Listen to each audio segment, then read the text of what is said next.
Say hello. Yeah.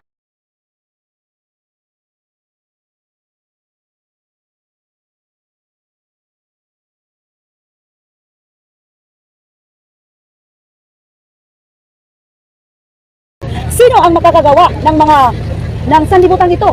Sige nga, sino makakagawa ng bundok na yan? Sino makakagawa ng katubigan na yan? Ng dagat na napakalawak? So, di ba't ang Diyos?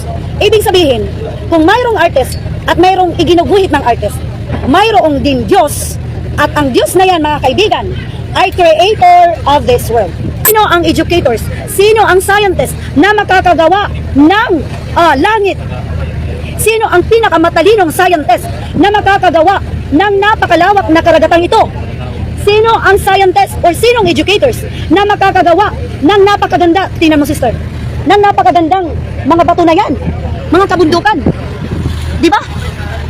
Walang iba mga kaibigan, kundi ang ating Diyos. Kaya mga kaibigan, totoo ang sinasabi na kung wala ang Diyos, wala tayong magagawa. Dahil kung wala ang Diyos, hindi tayo makakakain. Bakit? Sinasabi ng iba, ako ay nakakain dahil ako ay namimingwit ng isda sa dagat. Ako ay nakakain dahil ako ay nagtatanim ng palay.